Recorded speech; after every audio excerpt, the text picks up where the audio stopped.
Hello friends, আশা করছি তোমরা সবাই ভালো আছো। অনেকদিন পরে ফের একটা নতুন ভিডিও টিউটোরিয়াল আনলাম, যেটা হার্ড ডিস্ক সংক্রান্ত। Hard disk, SSD, memory card বা চিপ, ফোনের চিপ বলো, ক্যামেরার চিপ বলো, সেই সব সাবজেক্টের উপরেই। তো অ্যাকচুয়ালি আজকের সাবজেক্টের থাম্বনেল দেখে এসেছো, নতুন করে আর কিছু বলার নেই। শুধু একটাই কথা, ভিডিওটা যদি ভালো লাগে লাইক করো, শেয়ার করো, কমেন্ট করো। আচ্ছা, আমরা মেন সাবজেক্টে ফিরে যাই ভিডিও বেশি লং না করে। তো আমরা সাধারণত কি করি, তার আগে বলে রাখি যে আজকের সাবজেক্টটা প্র্যাকটিক্যালের থেকে থিওরিটা শুনতে হবে ভালো করে, তাহলেই বুঝতে পারবে। ডেটা রিকভারি, ডেটা রিকভারির আগেও অনেক কটা ভিডিও আমার দেওয়া আছে, কিন্তু এটা একটু খুব ক্রিটিক্যাল, টাফ জায়গায় পৌঁছে গেলে কিভাবে ডেটাটাকে রিকভারি করবে সেই সংক্রান্ত। তো প্রথমত, যদি আমাদের হার্ড ডিস্ক বা এসএসডি বা এসডি কার্ড যাই হোক না কেন, যদি সেটা লোডের পরে, লোড হয়ে যাওয়ার পরে এই রকম, আমার যেমন ডিস্ক 1 এ যেটা আছে, আমার মাউস কার্সার যেখানে আছে ডিস্ক 1 এ, যেটা আনলোকেটেড হয়ে এটা একটা 2 TB হার্ড ডিস্ক এসেছে, যেটা ডেটা রিকভারি করতে দিয়েছিল। এর মধ্যে 3খানা বিয়ে বাড়ির অনুষ্ঠান ফেঁসে আছে। তো অ্যাকচুয়ালি কি হয়, এই আনলোকেটেড স্পেস হয়ে যাওয়াটা, এটা অনেকে ভাবে যে আমার হার্ড ডিস্কটা লোকেট করছে না বা হার্ড ডিস্কটা ফরম্যাট হয়ে গেছে। যেমন আমরা আর কি স্টোরেজটাকে অনলাইন করি, যেমন আমার উপরে যে এসএসডি কার্ডটা আছে দেখো অনলাইন লেখা আছে, আর এটা আছে নট ইনস্টলেশন, মানে এটা কিন্তু অ্যাকচুয়ালি অফলাইন আছে, মানে ডিভাইসে ইনস্টলেশন নেই। এবার এই প্রবলেমটা অনেকে সলভ করতে পারো না, এর জন্য অনেক ইউটিউবে ভিডিওর গাইড নাও, কেউ বলে কমেন্ট কোড দেখায়, তারপরে কেউ বিভিন্ন রকম সফটওয়্যার ইউজ করছে, কেউ পেড ভার্সন ইউজ করছে, কেউ ট্রায়াল ভার্সন ইউজ করছে। অ্যাকচুয়ালি ব্যাপারটা সেটা নয়। এখানে মেন ব্যাপার হচ্ছে, যদি আমার এই ডিস্কের কাছে যে লাল সিম্বলটা দেওয়া আছে, ওয়ার্নিং সিম্বলটা, আমি একটু জুম করে দেখিয়ে দিচ্ছি।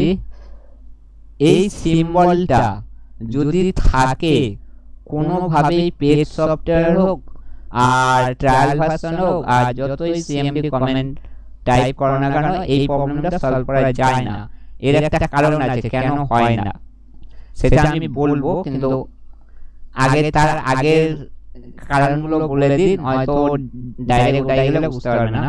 এটা অ্যাকচুয়ালি কি হয়, যে আমাদের এক্সটার্নাল, এই প্রবলেমটা বেশিরভাগ দেখা যায় এক্সটার্নাল স্টোরেজে, এক্সটার্নাল হার্ড ডিস্কে, এক্সটার্নাল এসএসডি তে। কিন্তু এসএসডি এর ক্ষেত্রে 100% এর মধ্যে 30% হয়, আর হার্ড ডিস্কের ক্ষেত্রে 100% এর মধ্যে 70% হয়। এটা ঠিক আছে, কারণ কেন ডিস্ক আর এসএসডি যে ডিফারেন্সটা আছে সেটা অবশ্যই তোমরা জানো, আর যারা জানো না তারা আমার আগের ভিডিও দেখে নেবে, বুঝতে পেরে যাবে।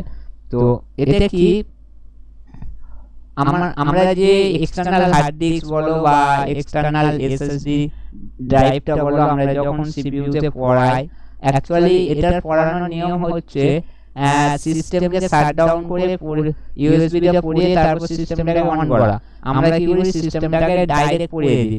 এবার কি হয়, যখন আমরা ইউএসবি পোর্টে এটাকে পড়াই, ইউএসবি পোর্টে তো একটা ভোল্ট তো আছে, ওই ভোল্টটা ফ্লাক্স হয়, মানে আমরা তো আর এক চান্সে ঝপ করে, মানে যেমন আর কি আমরা যদি বোর্ডের প্লাগে সুইচ অন করে প্লাগটাকে দিই, কি হয়, ফ্লাক্স খায়। তো সেম এই রকম ফ্লাক্স হয়। ফ্লাক্স হওয়া মানে কি, হার্ড ডিস্কটা যে এক্সটার্নাল হার্ড ডিস্কের যে বোর্ডটা আছে, ওই বোর্ডটা শর্ট হতে থাকে। এবার এই রকম দীর্ঘদিন হতে হতে এক সময় গিয়ে দেখা যায় এই প্রবলেমটা হয়। তাহলে কি আমরা বুঝে নেব যে আমাদের ওই বোর্ডটা খারাপ হতে পারে। এখানে কোনো কিন্তু সফটওয়্যার বা সিএমডি কমেন্ট কাজ করবে না। যতই তোমরা সিএমডি কমেন্ট টাইপ করো, যতই থার্ড পার্টি অ্যাপ্লিকেশন আনো না কেন, এই প্রবলেমটা যখনই হয়ে যাবে না, এটা কাজ করবে না। অনেকে আবার ড্রাইভার আপডেট করতে বলে, ড্রাইভার যতই আপডেট করো, ড্রাইভার বলতে কোন ড্রাইভারটাকে আপডেট করতে বলে সেটাও দেখিয়ে দিই। এই হার্ড ডিস্কের ক্ষেত্রেও সেম হয়েছে। Just a minute. এই যে ড্রাইভারটা, এই হার্ড ডিস্কটা যখনই পড়ানো হয় তখনই জিপিডিআর এমবিআর সিলেক্ট করতে দেয়। যখনই সিলেক্ট করে ওকে মারবে তখনই এই ড্রাইভারটা দেখাবে the request could not be perfect because of an IO device error. এই আইও ডিভাইসটা একটা হচ্ছে ড্রাইভার। কিসের ড্রাইভার? ইউএসবি ড্রাইভার, এক সিস্টেমের, মানে যে কম্পিউটারে এটাকে পড়ানো হয়। আবার অনেকে বলে এটাকে অন্য কম্পিউটারে দিয়ে দেখো। এটা ড্রাইভার থাকলেও এটা শো করবে না। কারণটা কেন? যদি আমার এই লাল সিম্বলটা না থাকতো, শুধুমাত্র এই রকম পজিশনে থাকতো, তাহলে এটা থার্ড পার্টি সফটওয়্যার, সিএমডি বা ওই ড্রাইভার দিয়েও কিন্তু আমার কাজ হয়ে যেত। যেহেতু এখানে এই সিম্বলটা দিয়েছে, এটা একটা অ্যারোর, পুরো মানে ডিস্ক অ্যারোর। এটা কিন্তু বলছে না যে তোমার ডিস্কটা ঠিকঠাক আছে, মানে এটা কিন্তু কোনো সফটওয়্যার গঠিত প্রবলেম নয়, এটা হার্ডওয়্যার গঠিত প্রবলেম। এইবার হার্ডওয়্যার গঠিত প্রবলেমটা কোথায় হতে পারে? আমি একটু আগে যেটা বললাম যে ইউএসবি যে কেবলটা আছে ওটা পড়াতে গেলে শর্ট হয়, ওখান থেকেও বোর্ডটা শর্ট হয়ে থাকতে পারে। তবে হ্যাঁ, একটা সুবিধা কি আছে, যদি তোমার কাছে যে ব্র্যান্ডের হার্ড ডিস্কটা আছে ওই ব্র্যান্ডের ওই একই টিবি বা একই জিবি হলে জিবি, টিবি হলে টিবি, একই টিবি বা একই টেরাবাইটের হার্ড ডিস্ক হলে, সেম হলে, ওর কেসিংটা খুললেই আমরা ওর মধ্যে দেখতে পাবো ল্যাপটপের মতো একটা হার্ড ডিস্ক আছে। আমি এটার খুললে কি কি পাওয়া যায়, কি থাকে, কোনটা খারাপ হয়, সেটা আমি নেক্সট ভিডিওতে নিয়ে আসছি। তো ওই বোর্ডটাকে রিপ্লেসমেন্ট করে পড়ালেই তাহলে আবার ইউএসবিতে সাপোর্ট নেবে। আর যদি বাই চান্স ওই বোর্ডটা এক্সচেঞ্জ করার পরে যদি না হয়, তখন একটাই কারণ, সেটা হচ্ছে হার্ড ডিস্কের মধ্যে হেড বলে একটা আছে, হার্ডওয়্যার আছে, ওই হেডটা নষ্ট হয়ে যায়। এবার হেডটা যখন নষ্ট হয়ে যাবে, তোমরা যখন ইউএসবিতে হার্ড ডিস্কটাকে পড়াবে, দেখবে প্রথমে একটু কট কট করে শব্দ হবে, তারপর যখন এখানে লোকেট পড়ে যাবে, মানে এইরকম আনলোকেট হিসেবে যখন হার্ড ডিস্কটা শো করাবে, তখন দেখবার কোনো আওয়াজ হচ্ছে না। কিন্তু ওই যে প্রথমেই পড়ালে যে আওয়াজটা হচ্ছে, ওটা অ্যাকচুয়ালি হেডের প্রবলেম। ওই হেডের প্রবলেম যদি একবার হয়, কোনোভাবেই এখান থেকে, এই পজিশন থেকে ওকে অন্য কোনো পজিশনে নিয়ে যেতে পারবে না।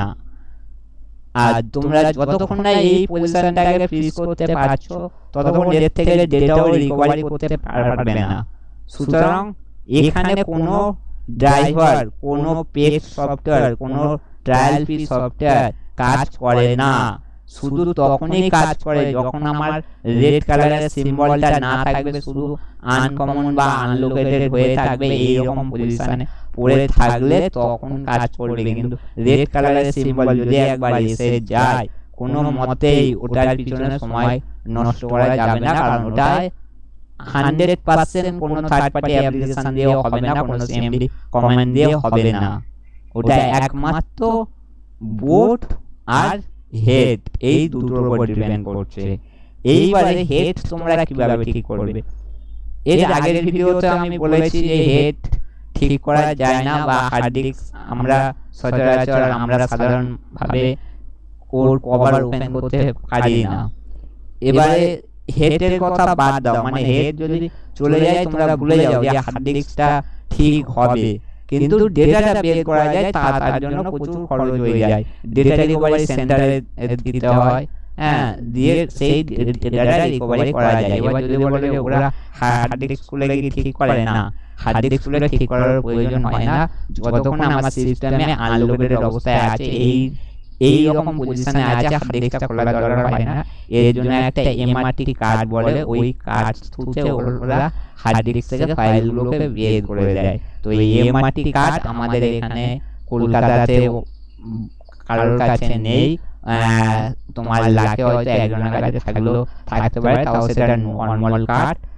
একমাত্র দিল্লিতে আছে আর আমার কাছে আছে। আপনারা যদি করতে চান তাহলে আমার সাথে এই রকম ট্রাপ জায়গায় পড়ে গেলে কন্ট্যাক্ট করতে পারেন, আমি করে দেবো, এবং আমি ডেটা রিকভারিও করি।